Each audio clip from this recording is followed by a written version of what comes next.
బంగాళాఖాతంలో ఏర్పడిన వాయుగుండం గత అర్ధరాత్రి 12:30 నుంచి 2:30 గంటల మధ్య కళింగపట్నం సమీపంలో తీరం దాటింది.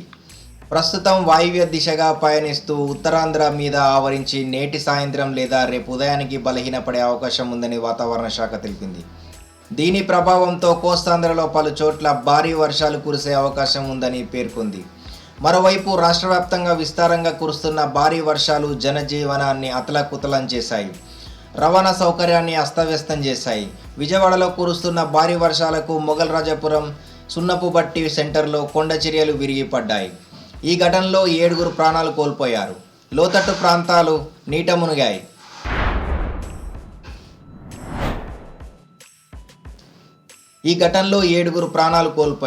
భారీ వర్షాల నేపథ్యంలో ప్రభుత్వం అప్రమత్తమైంది. అధికార యంత్రాంగాన్ని సిద్ధం చేసింది. అత్యవసర పరిస్థితులను ఎదుర్కొనేందుకు అన్ని ఏర్పాట్లు చేసింది. వర్షాలు తగ్గే వరకు అత్యవసరమైతే తప్ప బయటికి రావద్దని అధికారులు హెచ్చరికలు జారీ చేశారు. కాగా కృష్ణా జిల్లా చంద్రాలపాడు మండలంలోని ముప్పాల గ్రామంలో ఓ యువకుడు బైక్పై వెళ్తూ వరద నీటిలో కొట్టుకుపోయాడు. లో లెవెల్ వంతెనపై వరదని ప్రవహిస్తుండగా ఓ యువకుడు దాటేందుకు ప్రయత్నించాడు. ఈ క్రమంలో అందరూ చూస్తుండగానే వరద ఉధృతికి కొట్టుకుపోయాడు. లారీ అమ్మటే వాదండి ఓ తోచింది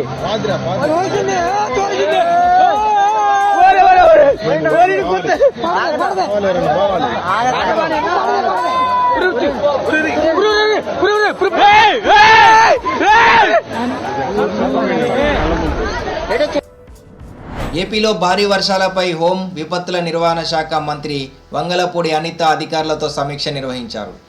జిల్లా కలెక్టర్లు ఉన్నతాధికారులతో వీడియో కాన్ఫరెన్స్ నిర్వహించిన మంత్రి బంగాళాఖాతంలో వాయుగుండం తీవ్ర ప్రభావంతో రాష్ట్రంలో విస్తారంగా వర్షాలు కురుస్తాయని అన్నారు.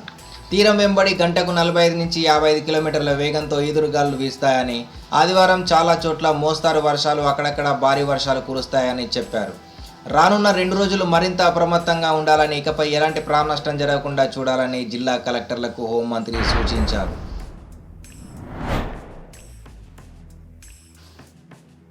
ప్రజలకు ఎలాంటి ఇబ్బందులు కలగకుండా చర్యలు తీసుకోవాలని ఆదేశించారు.